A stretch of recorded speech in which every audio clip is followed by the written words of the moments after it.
निकम साहब, कसाब को फांसी दे दी गई है, 7:30 बजे फांसी दी गई है, उससे मृत भी घोषित कर दिया गया है। हाँ, कसाब को फांसी की सजा दी गई है सुबह 7:30 बजे। जी, आपके पास भी यही जानकारी है? हेलो, आपके पास भी यही जानकारी निकम साहब? निकम साहब, क्या आपके पास भी यही जानकारी है कि अजमल आमिर कसाब को फांसी दी गई है? लगता है उज्जवल निकम साहब के साथ संपर्क टूट गया, लेकिन रुक करते हैं एबीपी न्यूज संवाददाता नीलेश खरे का। और नीलेश, महाराष्ट्र सरकार ने भी पुष्टि कर दी है कि कसाब को फांसी दे दी गई है। महाराष्ट्र सरकार ने अधिकृत तौर पर पुष्टि कर दी है कि कसाब को सुबह 7:30 बजे फांसी दे दी गई है पुणे के येरवडा जेल में, और उसे मृत घोषित कर दिया है। महाराष्ट्र के गृह मंत्री आर पाटिल ने एबीपी न्यूज से बात करते हुए साफ तौर पर कहा कि हाँ, फांसी दी गई है 7:30 बजे और उसे मृत घोषित कर दिया है। अधिकृत घोषणा महाराष्ट्र सरकार की तरफ से हो गई है कि कसाब को फांसी दे दी गई है।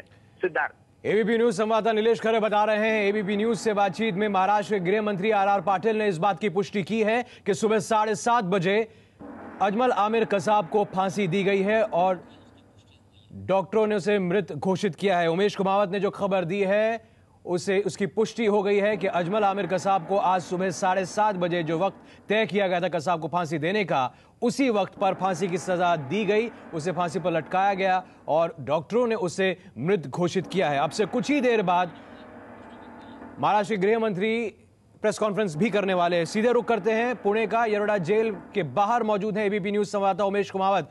उमेश, महाराष्ट्र के गृह मंत्री आर पाटिल ने भी इस बात की पुष्टि कर दी है कि कसाब को फांसी दी जा चुकी है। जी हाँ, एक तरह से उन लोगों को न्याय मिला है। आज सिद्धार्थ, जो लोग मारे गए थे मुंबई हमले में, 166 लोग मारे गए थे। उस दिन का हमला हमने देखा था। हम 4 दिन तक का लगातार ये हमला चला था और उस वक्त हम भी घर नहीं गए थे, तो हमला हमने भी देखा है किस तरह से अजमल आमिर कसाब अपने 9 साथियों के साथ यहाँ पर आया था और उसने किस तरह से इन लोगों की हत्या की थी, इन सारे आतंकियों ने। लेकिन ये अकेला ऐसा आतंकी था जो पकड़ा गया था और उसे आज यहाँ पर, कल ही यहाँ पर लाया गया और इस वक्त हम उसी जेल के सामने खड़े हैं जहाँ पर उसे 7:30 बजे जो है फांसी की सजा दे दी गई है। धीरे धीरे यहाँ पे पुलिस की सिक्योरिटी जो है वो भी यहाँ पर हमको दिखाई दे रही है। जैसे ये खबर आई थी उसके बाद देखिए यहाँ पर पुलिस की सिक्योरिटी भी दिखने लगी है। लोग भी आसपास, लोगों को भी ये खबर पता चली तो उसके बाद आप देखिए कि इस तरफ जो लोगों का जमावड़ा भी होना यहाँ पर येरवडा जेल के बाहर शुरू हो चुका है। लेकिन जब हम सुबह यहाँ पर आए थे उस वक्त यहाँ पर कोई नहीं था, क्योंकि सरकार ने इस ऑपरेशन को बहुत गुपचुप धड़ के और बहुत ही गुप्त तरीके से अंजाम दिया है। तो आज एक तरह से ये कहा जाएगा सिद्धार्थ कि उन 166 लोगों को, जिन लोगों की मौत हुई थी मुंबई के हमले में, उनको न्याय मिला है। काफ़ी सालों से, पिछले 4 सालों से ये लोग मांग कर रहे थे। देश की सर्वोच्च अदालत भी मौत की सज़ा सुना चुकी थी। इतना 3 से 4 सालों तक ये मुकदमा भी चला है। लोग इंतजार कर रहे थे, लोग मांग कर रहे थे कि क्यों सरकार ने रखा है अजमल आमिर कसाब को, अब तक क्यों उस पर इतना खर्च किया जा रहा है। लेकिन एक कानूनी प्रक्रिया होती है, सरकार को उसका पालन करना था। एक फेयर ट्रायल जो है दुनिया ने देखी है कसाब के मामले में, भले ही वो पाकिस्तानी था, उसने यहाँ पर आकर कत्लेआम मचाया था, लेकिन इसके बावजूद जो है भारत सरकार ने उसको एक फेयर ट्रायल दी है। एक पूरी कानूनी प्रक्रिया है जिसके तहत वो आगे बढ़ा है और उसको पूरा मौका दिया है उसको डिफेंड करने का, उसके बचाव का।